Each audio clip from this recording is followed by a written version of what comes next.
Good morning, St. John's.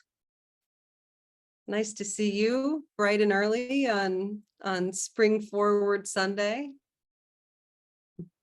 We may be expecting a smaller crowd this morning as people catch up on their sleep, but hopefully still enough to generate a good conversation. So this week we are in session 3 of the Renegade Gospel series about the most important question this week being, who is Jesus? Or from Jesus himself, who do you say that I am? So we'll go ahead and get into watching the video first, and then we can jump into discussion. Just a second here. All right.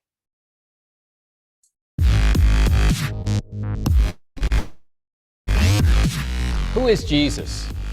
That question will be the most important question of your life. In the words of C.S. Lewis, you must make your choice. Either this man was or is the Son of God, or else a madman or worse. In this session, we'll discuss the supreme lordship of Jesus, the Christ. Mike, I have a question. In the New Testament, Jesus is referred to as a rabbi sometimes. And what does that mean? Oh my, sorry guys, I'm getting unstable internet. Well, there were many rabbis in the time of Jesus, and they were teachers. And a rabbi would look for a promising student. So a rabbi would ask you to be one of his disciples. And you would go everywhere that rabbi went. Where that rabbi ate, you ate. When he ate, you ate. When he went to bed, you went to bed. So literally, it was more than sitting in a classroom and studying someone's teaching. It was taking on their total lifestyle. So when we call ourselves disciples, we say we are committed to follow in the dust of our rabbi. Where Jesus goes, we'll go. What Jesus values, we'll value. So the commitment that Jesus calls us to is not to believe in me, but follow me, follow me. Notice how many times in the Gospels you'll read, follow me, follow me. So that's what's so radical about this lifestyle. So when I wrestle with, do I buy this car, don't I buy this car? What does it mean that if I have 2 coats, to share one with someone who has none, or if I have 2 shirts, to do the same? I mean, that's a radical lifestyle. So to say yes to Jesus means that we sign up to follow him in his lifestyle. It's kind of scary, isn't it? I still wrestle with that. So I have some friends, and we have a lot of conversation about science and church and religion. So my question to you is, how can I respond to this conversation? And also, do you feel that science and church and religion can both coexist? Sure. I see such miracles, from 2 cells. My last grandson was born 4 months ago, and I can't believe that, in 13 months ago, he was 2 cells. From 2 cells. And then my 1-year-old, another grandson that's 1-year-old who lives in Philadelphia, saw me on FaceTime the other day and went, Papa, how does this, the love we have, the responsibility, the sense of right and wrong, where we say something is not just, where we stand up against genocide. There's so many things that are woven in us that would demonstrate there's some intelligent being behind this. But to me, it doesn't have to be in how we try to make this argument that the earth is only 6,000 years old. Personally, as I look at science, I see nothing that would contradict Scripture that doesn't say that the earth is millions of years old, or that creation, those 6 days, didn't happen over millions of years. Now, you don't have to agree with me. How do you feel about that? I'd like to hear what you have to say about science and faith. Well, it's really tough because I'm in the field of social work, so we deal with a lot of theories and a lot of research. So I always struggle with finding the balance of retaining the information, for clinical purposes while still maintaining my faith. So I feel like I always kind of pull in between both worlds. Right. And I believe the earth and all it contains is the Lord's. And that there's pull. So I'm not by science. Even Francis Collins, who was the head of the Genome Project, he discovered the defective gene for cystic fibrosis, the gene that causes cystic fibrosis, who's respected by the top scientists, many who are atheists, and they go, well, we have great respect for him, we just think he's wrong on this Jesus thing. But he said, you're never going to be able to prove God, who's bigger than all of creation, through science. You can't.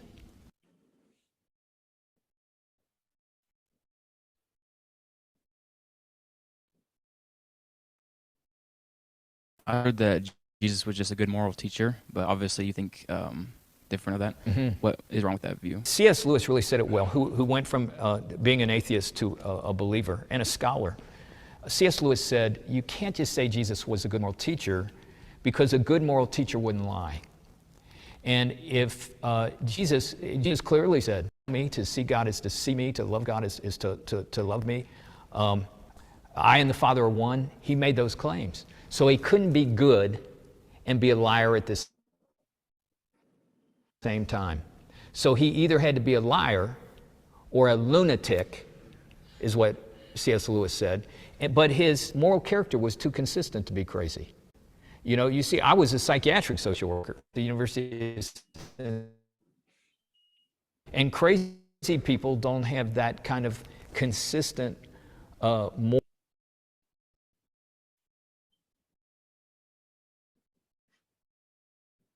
The video is having trouble because Journey, direction that Jesus demonstrated in his life.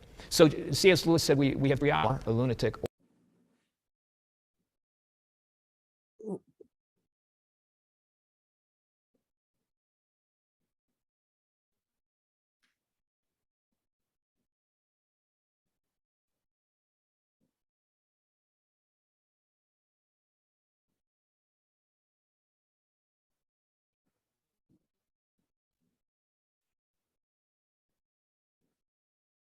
she might have done better. Sarah might have done better, but this hasn't happened before, but she might have done better if she were near a window. She's in an office that... I have a question, Mike. Yeah. Do you believe it was necessary for God to come in a human form, and what supports that belief for you? I mean, if I was God, I'd have a private jet and a lot of other stuff. You know what I mean? Chauffeur, a cook, a gourmet cook, to put himself into that situation, to come in where he had to live as a refugee for the first 2 years of his life. I can believe in a God who looks like Jesus, a God who comes into human suffering to put himself, God's self, in the midst of human suffering, to the point that if you cut him, he bled. And if you cut him deep enough, he died. Or could even feel forsaken. That even put himself in the place where he cried out, my God, why hast thou forsaken me? Could even put God's self in the place of our own human doubt. I can believe in a God who looks like Jesus. Mike, I've heard you say that Christianity is the one religion that you can't do alone. So it's better to experience Jesus through community. Well, I'm pretty busy. How do I find time to be part of that community? Carolyn and I are in a life group, and we meet every other Friday night in someone's home. But it is absolutely essential to my moral compass. I mean, I'm tempted. I'm a guy. I'm tempted in every way that I think guys are. I'm tempted to get on internet pornography and so forth. I'm tempted to do things that I shouldn't do. And when I meet in that life group, somehow I receive a strength from our shared brokenness becomes a strength. Our shared brokenness becomes a strength. Lori, man, I'm so proud of you. Hand Lori a mic. I want Lori to tell her story. Well, you had, Laura, you came to, how many years ago did you come to Gainsburg? It'll be 8 years in July. Okay, and when you came, what state were you in when you I came? was broken. I was a crack addict. And so what happened?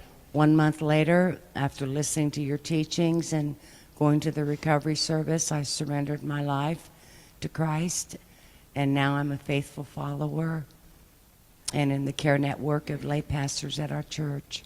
Now, 2 years later then, I had a relapse. And how did that happen? I went to my old user friend with the intention of witnessing, and the drugs were there, and I was tempted, and I gave in. But I learned after that that relapse can be a part of recovery. So how long have you been clean? 6.5 years. 6.5 years. Now here, David, what is so important to me is to see her. I call her church lady. And because anyone that came into the church would think, well, there's church lady. You know, she's been good all of her life. She doesn't know the struggles I have, and she's never tempted.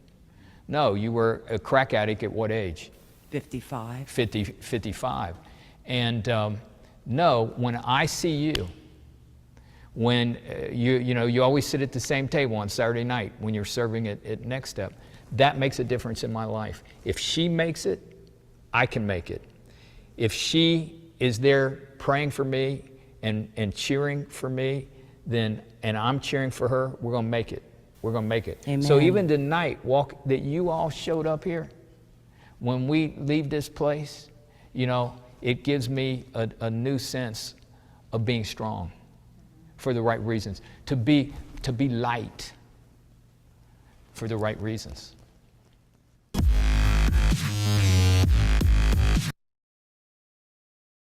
All right. Apologies for some of those technical difficulties there. Any first impressions, areas of resonance or resistance for you that you want to bring up before we sort of dive into discussion? If you are in the parish hall, I think you guys are already unmuted, so all you'll need to do is walk up to the microphone and I'll be able to see you there.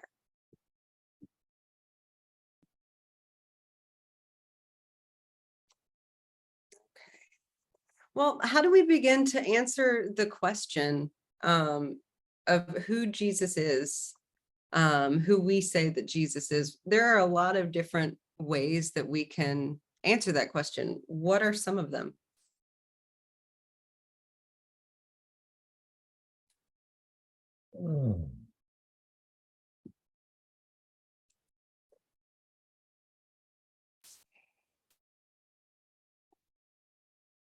Carl, go ahead. The one I like probably the best is the many, many times that Jesus refers to himself as Son of Man.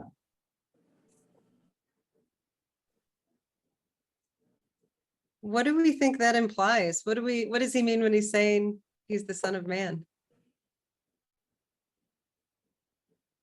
Well, it can mean a lot of things. One meaning that I like is that if you are a piece of mankind, you are a son of God. Mm-hmm. And that within every person is, you could call it a divine spark if you want. It's what is responsible for our best inclinations. I'll stop there. Nice. I love that, Carl. Thank you. What else? How else do we answer this question? Who is Jesus? Who is Jesus for you personally, for us as a community?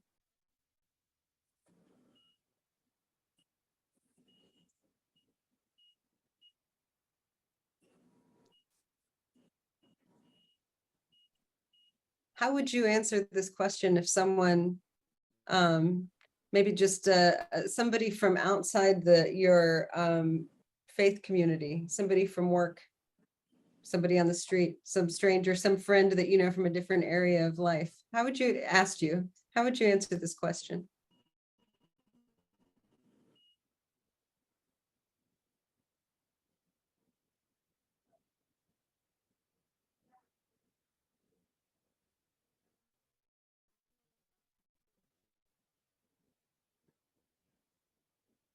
We all are missing that extra hour of sleep last night. That's what I'm gonna assume.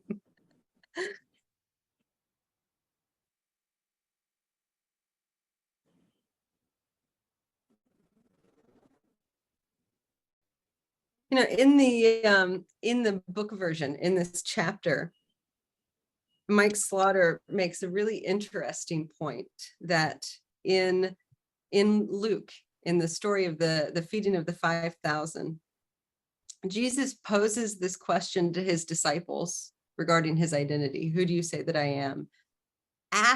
Directly after this demonstration of his power in and through community in the feeding of the 5,000.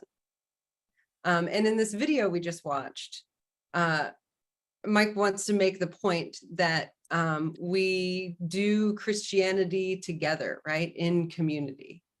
And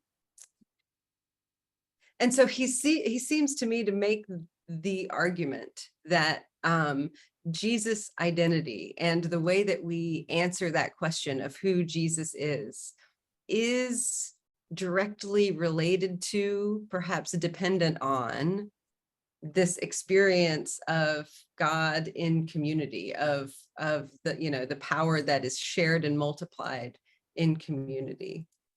Does that make sense? Does that resonate? And why or why not? Does that feel like it gets at, does it feel like it leaves anything out?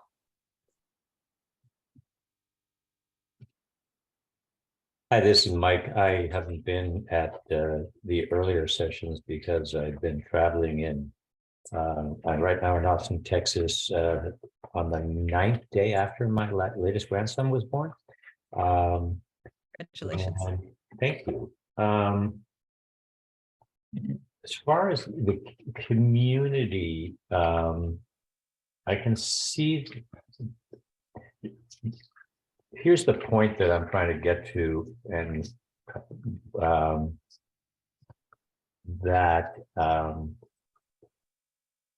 I think my view is that God acts through people, and there's a popular term, uses people as his hands and feet. So I see that in action, and I can definitely see how a community, a group would be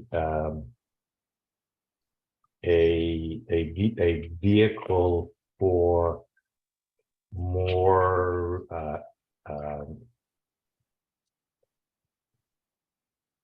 interaction with God, and to see more, to maybe receive more through the actions of others, through hands, feet, voices, etc. Nice. Yeah. I think that's absolutely true. Do you think we can, for you or for anybody else, can we know who God is outside of community? Can we get a full picture of how God operates in the world outside of some sort of interaction with other people in that way? Exactly what I'm thinking. This is Roxy here in the parish hall. I wondered if I could go there. I have a peer consultation group regarding my work. And oftentimes what we talk about in this group is the struggle because the work is very technical and it's very personally meaningful and very hard. And in this small group are two Jewish people, one woman who stepped away from the Roman Catholic Church after having been abused by clergy, and another person who I don't know, but I may be the only actively Christian person in the group. I can tell you that it's one place in this world where it feels like Christ is truly alive in all of us, and God is more present than I can express. Nice. Nice. Thank you, Roxy. Sounds like it, in that context, you're talking about the sort of the experience of community and intimacy and support itself as that's what conveys the experience of God. I love that.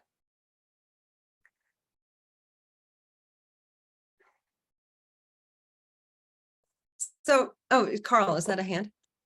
Yeah, I was just going to say that I don't think I would agree with Mike Slaughter that Christianity is distinguished by being the only religion that you can't do by yourself. My perhaps wrong understanding is that there probably is no religion that doesn't recognize the importance of a community. Certainly true in Islam. It's certainly true in Judaism. Buddhist has the notion of a sangha, a group of fellows that, I'm using the word fellow, I mean men and women, whatever, that share a common commitment to a way of life and also a commitment to a belief. Anyway, just my perception. If you had earlier asked, what would you say to somebody from a different group? If I were asked by somebody I knew was a Muslim, I would probably say Jesus was a great prophet. If asked by a Jew, I would probably say, well, Jesus was a great teacher. In fact, he was called rabbi by the folks around him. I'd be more interested in hearing what the other side said than what I had to say. Nice. Thank you, Carl. And thank you too for, I think it's important that we don't fall into the trap of exceptionalizing our own tradition. So I think that's really a really helpful observation, that we aren't the only faith that says it's really important and crucial that we, that this is expressed as a way of being through community. But we can also say that it is really important, even crucial, that it is expressed in community, right? But your sort of slight reframing of that question in terms of it being a bridge rather than a barrier, right? When you're talking to people of different groups, I think is, I think that's really refreshing.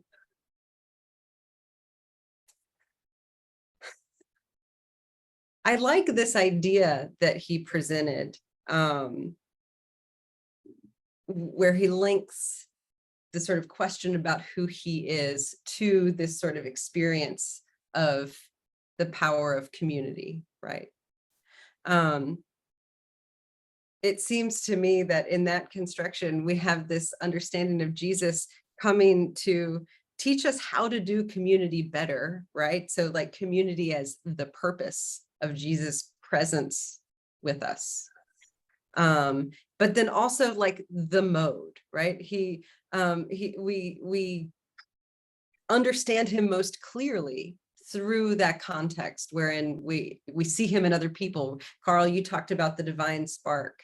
And we see sort of like the power that's possible when we are sort of living in this particular way together, right? And so we have Jesus or community as both sort of the purpose and as the mode through which we understand God most clearly. So what difference does community make? Why do we keep, talking about how important it is that we don't try to practice Christianity, as an island or in a vacuum?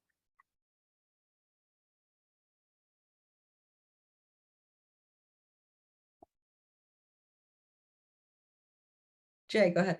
There's not much to practice on as an islander. I mean, could sit on the island, read the Bible and pray. And I mean, people have done that off in the Egyptian desert and stuff, but it's kind of lacking in opportunities and experiences.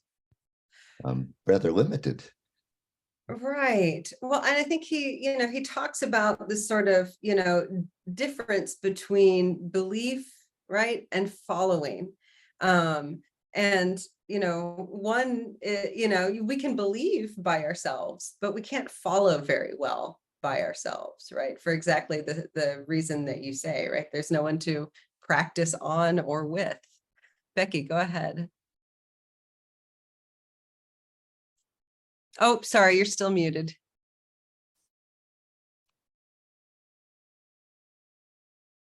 No. Let's see. Sorry. So I was driving back from my walk on the canal. I was listening, but it's so good to be here and see everyone. I'm sitting now and not driving. This is what I think the question for me, and I was really intrigued with this idea because it's both the question of who do you say I am, and then Richard Rohr also asked the question of whose are you? That those two questions are paired together. And I think in the context of like this question about practicing or knowing Jesus outside of community, to me, it's all about knowing Jesus in relationship. And it's almost like what I know for me is that how I know or what I know about God has as much to do with what I think about myself. And so my relationship with God has developed as I experience myself and my needs with God. So it's like, even that is in the context of relationship. And the things that I see in God, I heard someone speaking about like God showing up sort of through the hands and feet of people. And I think that's true for me, that I see so much of God that I don't see in me displayed around me in community. So, and it's like the strengths and the activities. There are things people are doing for God in our church that would not be within my abilities or interest. And so I get to know God through what I experience in relationship with myself, with others, and with God working in all of those areas. And I was just thinking about it in the context of the woman at the well, right? When she comes to Jesus, how she knows them. And actually, like most people, right, when they come to know Christ in the Bible, it's like their first exposure to him is whatever they think he is or whatever they think he can do with them or for them. It's different than when they leave him, either because they walk away and it's more than they can do or follow, or they come back to him rejoicing with the community behind them as included and as a disciple. Like there's something about the ongoing relationship that my experience of God has changed. And so I think the more interesting question that you raised last time, Sarah, is like, who is God in a constant way, in a constant nature, the immensity of God? And yet, how does that square with what I experience of kind of a morphing experience of God that's different with my days and my ages and the years as they pass? Thank you, Becky.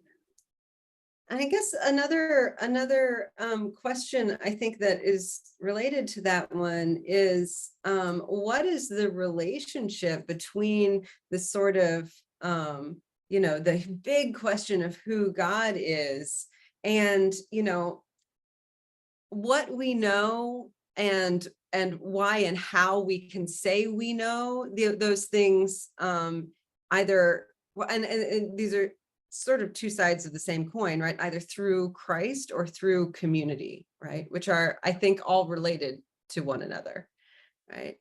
So like, what difference does it make to understand this big question of who God is in the specific ways, right? Through other people, through our relationships, through the person of Jesus.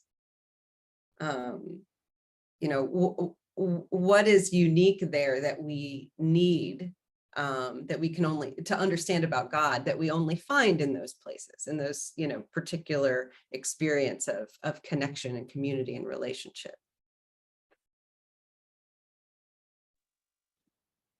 Can I say something else real quick? I don't want to hog the mic. So, you know what? It's really funny. This is a little bit of a confession and kind of an aside, but even when we talk about who is God, sort of the gender identity, right? So I have been in the practice of myself. Every time I say the Lord's Prayer, I try to do daily, but whatever. I always say it now as our mother, Father, who art in heaven.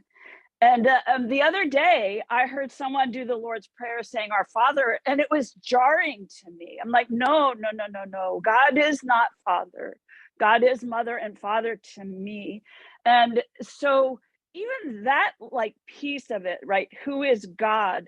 Like in our really dualistic world of thinking, it's hard to imagine even the immensity of what God encompasses in its being, which I think again is why community is so critical in terms of displaying the full glory of God in whatever way it's available.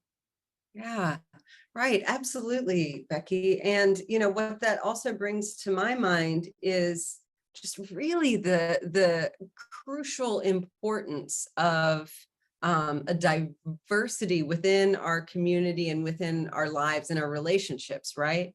That we like that, at least our own circles and our own relationships do include people of various genders and various races and various religions, as Carl was, sort of gesturing toward earlier in his comments, right? And that and various ages, and we go on and on and on, but that variety itself is one of the ways we come to a fuller and hopefully not only expansive, but expanding understanding of who God is, right? How to answer that big question.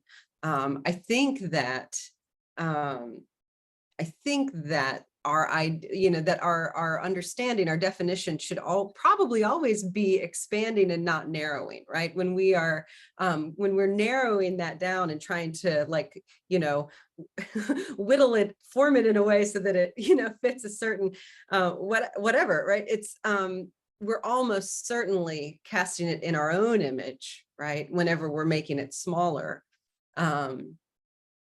And rather, I think we're always coming closer when it is bigger than us, when it is increasingly big, when it's bigger than we can fully wrap our minds around, right? That our understanding of God and our experience of God, if it is to be robust enough to stand up to our lives, if it is to be evolving enough to continue to offer us sustenance, has to continue to challenge us, right? It has to be something that we can grow with. How does that land for anybody? Does that feel right, or does that feel uncomfortable? It could be both, I suppose. Sharon, go ahead. In today's discussion, I keep thinking about the imagery of the early church, how they literally lived in community, like how they kind of surrendered all their personal possessions, gave it to the community, lived together. You know, it's something I've thought about a lot outside of this discussion as well, but it's always struck me and felt, so kind of radical, but a part of me has always wondered if that's not something we're missing in the modern church. Then I wondered why it got discarded. Because it kind of relates to my comment last week, like, what are we afraid of? I mean, I realized that the early church had a much different concept. They expected that Jesus was going to come back, like tomorrow, right? And thinking, well, if we thought that, if we really all thought that, if, I mean, 2,000 years has passed and it hasn't happened. So we probably think, oh, it's not going to happen in my lifetime. But if we did think it was going to happen in our lifetime, maybe we would be more receptive to doing something like that. But I'm kind of going all over the place. But if we did live in community like that, I think in some ways it would be so freeing to then go out and do what God wants us to do, to serve others, to minister within the community, that sort of thing, that it would just radically change our priorities, change my priorities at least. Yeah, I think it would be an amazing experience, and part of me would, it was like, I wish there was a way to try that. I guess there are some, like a monastery, or living as a nun, which with a family, I can't wrap my arms around the idea of engaging in that. But anyway, that radical idea of community is really intriguing to me. Yeah. Can I ask a question, Sarah? Yeah. Can I ask Sharon? Sharon, I just wanted to ask. So I have a couple questions, but I guess the big one I want to ask is, what is that you envision that would offer to you or to us as a community that we're not experiencing now? So what is it that we're missing from that, or what would it bring that might have a fuller expression or experience of God? Because it sounds like you had something in mind, or I'm just curious what you're, because you seem really interested in that. Well, sort of related to what was in the video, Mike Slaughter. I mean, one piece of it is that you would have that constant like reinforcement, right? That constant like encouragement, mutual encouragement, and you would develop strength in a way from all those around you having the same focus and the same lack of concern for themselves, personally, all the focus being on, the community, both the community you live with and the community outside. Kind of the world we live in, it reinforces values of, that are more individualistic, success in your work,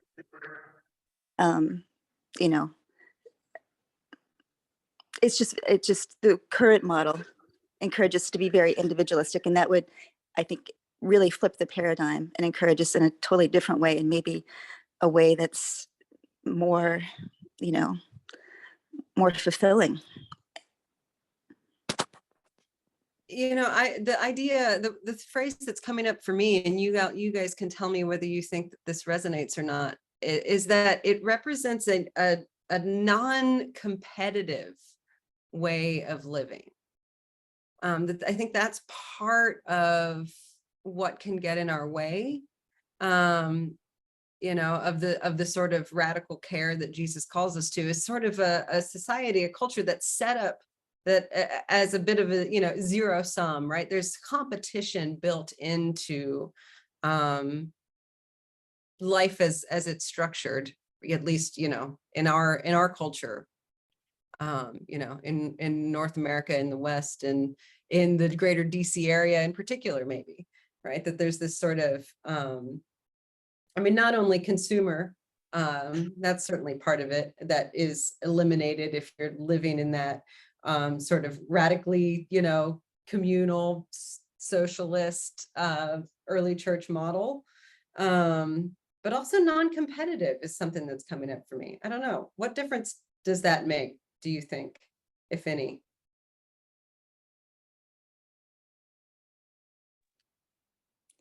I think that's a much more articulate way to say what I was trying to say. So thank you, Sarah. Oh gosh, no, thank you, Sharon. I think that is, well, and you also bring up to us how radical it really does feel, this thing that the early church did, even in your your point that they thought Jesus would come back any minute. And I'm going, it's interesting that that is sort of offered as one of the conditions to make that sort of way of life possible, is that, well, we understand that it's going to be very temporary, right? And so, that does it, but it is really radical if even the early church is going, well, we can do this on the understanding, then the condition that it's only going to be for a month or so, right? Or whatever it might be. Kate, I see you have your hand up. Go ahead. I wonder if the tradition of kibbutzim in Israel is an ancient tradition, and the early church was modeled on that kind of social setup. I've spent a little bit of time on a kibbutz, and it is non-competitive and you have to give up a lot, but I don't know if that is a new phenomenon in Israel or if the early church had something similar. And I don't know if you know. I don't know. And I actually wonder if you could put a little more context around what you're talking about, because I don't know much about it. So you don't know much about kibbutz? I don't. Okay. Kibbutz or kibbutzim, I don't know the plural, are communities in the desert in Israel that are agricultural, and they're part of modern day Israel. And people, the way I went, they invite people to come as agricultural workers temporarily, but they are communal living. There's communal daycare, there's communal kitchen, there's communal laundry, and then during season they bring in kids from all over. And there is an element of sacrifice. When the kibbutz I was on, one of the guys really wanted to be a cellist, and he was told, no, it's not your time now, you have to wait a couple of years, and he was okay with that. And I was like, oh. But Sharon, it sounds to me a little bit like, so when you were talking about this, it sounded like you might experience something positive about being on a kibbutz, and there are families there. So maybe, I don't know if the early church involved groups of families or if it was more like monasteries now, but anyway, that's all I have to say. Thank you, Kate. Thank you, Kate. I think that's a wonderful example of what this might look like. Becky, go ahead. So I'm just going to speak from like my own personal need for time of life. So I'm turning 65 this year. I'm single. I have no children. And I have some sisters and brothers that are spread out. But this is what I would say when I think about community and living like that. I don't know what will happen if I get old or incapacitated somehow, right? Like, I don't know who would take care of me. There's not like I know I have a lot of support and stuff. So when I think of a community like that, I think about, and even what you were describing, Kate, this idea that you would take care of each other in your different stages of life. So with those with young children, like you were saying, like there'd be communal childcare, that, you know, sort of what we've talked about even in the vision statement, an intergenerational support system where the strengths and the weaknesses of others are all accommodated somehow, so that, you know, you're all cared for. And yet, really, right, like when you look at the teachings of Jesus, or even sort of the things that he was most speaking about, I'm not sure that that happens. Like, you know, it was still like he was urging people that they had to take care of the widows or the people that were outcasts. Like, I'm not sure if that's really an answer. Like, it's a nice idea, but I don't know how it functions in reality, whether that's just still always a problem, that the weak or the disabled, you think about the guy lying at the side of the pool for how many years before somebody, you know, he gets in. It's like, I'm not sure that that's just something we always struggle with as humans. And maybe I'm not being cynical, but I guess it seems like this is an ongoing tension or challenge of being in community and still being an individual. I don't know. I don't know that there's, I just wanted to throw that out there. Well, I'm inclined to agree with you, Becky, that, you know, that our sort of, our just sort of, you know, self-centered, self-referential nature is always going to sort of show up in ways that are not always helpful to our relationships and our connection and our community, right? Which seems to me to be exactly why, right, we need this sort of practice, right? And the sort of you know, in some ways, the church itself, right, functions as a way to practice a new way of living in community, right? Of living together, of, you know, being in relationship in these particular ways, because they don't come like naturally, right? They're not second nature.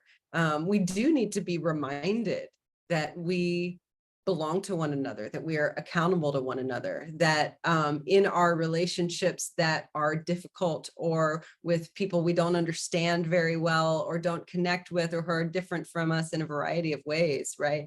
It is through that sort of, you know, those sort of challenges that we actually grow in our faith and grow in our knowledge of who God is, and how, you know, and how we understand God wants us to be, you know, in relationship to one another.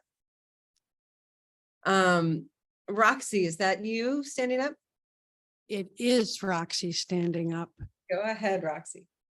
I guess I am being a contrarian. I was about to deny that, but I would ask, why are we meeting on Zoom instead of an in-person community? I know that there are people who benefit tremendously from this opportunity because they can't be in church. But how about the rest of us? Well, you know, Roxy, that's it's a good point, and it's something that we have struggled with. And, you know, there's not a perfect solution, right? Because we do have the hybrid option now, right? And we don't want to take away an access point that, you know, we now offer, right? So we don't want to reduce the access points. So we're going to keep doing hybrid. The reason I'm sitting in my office for this and not in the parish hall is because if I'm present in the parish hall, it's better for you all in the parish hall, but much, much harder for the folks on Zoom to see and hear the, you know, the speaker in person. Whereas if I am on Zoom, it's a little worse for you all in the parish hall, but a lot better for the folks on Zoom. So that's just sort of, you know, the math that we've done in terms of the reasoning of why we tend to do it this way during hybrid events. Not necessarily, but it's just a little easier to manage the, you know, the discussion on Zoom and in person, and for, to make the experience a little more even. Go ahead. That's not so much what I'm challenging, perhaps. But there are a bunch of people here on Zoom who I think might be capable of being here in the parish hall. And as it is, we have 2 people sitting here, and this is an adult forum. There was a 3rd person, but now we're down to 2. I'm just bringing it up. But why are you bringing it up, Roxy? I don't really understand why this is part of the conversation at this point, because really, this is a part of a community. And so it serves in many ways. And I'm hearing just a lot of criticism and judgment for a conversation that was a really particular topic. So I'm not sure why this is important to the question of community. Are you experiencing a lack of community because of the Zoom?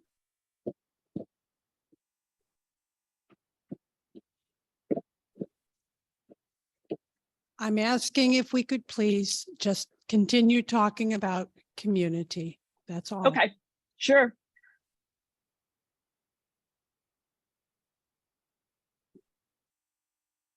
So one of the more powerful moments in the video, I think, was when he was talking with the woman in recovery, and talking about being able to see her in the room, and going, our success is joined, right? Like our success really, even in just in being disciples and living lives of faith, right, is dependent on one another, right? We make it together, right? That we're doing it, we're doing faith, right, when we're doing it in community. And there's a few weeks ago, I think, that in his sermon, Sari quoted Verna Dozier, talking about the difference between worshiping Jesus and following Jesus, which is a point that Mike Slaughter is trying to make too, when he's directing us toward community, right? That it's a way of living, following Jesus. Being a Christian is less about belief and more about how we are living. And he makes this provocative statement that I just want to put to you for any reactions. He says, when we begin to seek comfort rather than a calling, our faith goes on autopilot and ceases to be effective. We cease to follow. So when we begin to seek comfort rather than a calling, our faith goes on autopilot and ceases to be effective. We cease to follow. How does that land? Does that resonate? Is that challenging? Especially the way he sort of places comfort and calling as a dichotomy, right? This is sort of an uncomfortable framing, maybe. What do you make of that? So that really hit me hard. And I think in 2 ways. I don't think of myself as seeking comfort, but I'm not sure that I don't seek comfort. And I definitely don't have a sense of calling. And so it's like, I don't know, other than like generally this like following Jesus, what, I don't know that I've articulated what that looks like as a calling to follow Jesus, as it translates in choices I make throughout each day. But really this idea of, if you're not following a calling, and I think Mike might have talked about this at some point, but the greater danger is maybe not seeking comfort, but falling into comfort, like almost as background noise. Like, for sure, when it said that, I was like, yes, I'm all about comfort. Like, like, give me my next meal and like, I need a nap or whatever. So anyway, that hit me hard. And I think both like you said, the juxtaposition of calling and comfort, really, I will be thinking about what that looks like and means. Nice. Thank you, Becky. And, that's such a good point, right? It doesn't even have to be about seeking comfort, Like, it's much easier to just sort of sink into it, you know, and want to stay there, right? And why wouldn't we? You know, you know, and I think that's the sort of thing that, like, you know, we do a lot of outreach at St. John's, right? And that is about that, right? It's about this sort of conviction and the affirmation that this is about more than coming to church for me to be fed, right? Figuratively and sometimes literally, right? It's also about how we are, you know, following this call, right? This way of life. So maybe a way to think about, you know, calling, as I know it's such a laden term, right? In Christian circles, right? Some of us have callings and some of us, you know, we get sort of uncomfortable with the baggage that term carries. But if we think of it in terms of all of us being called to follow in some way, right?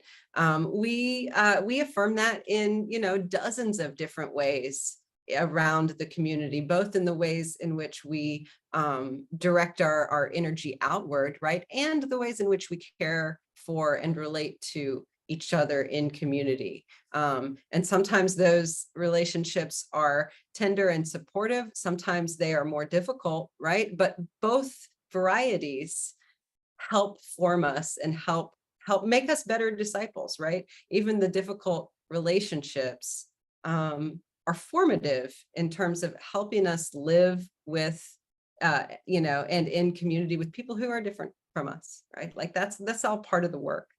It's all part of the work.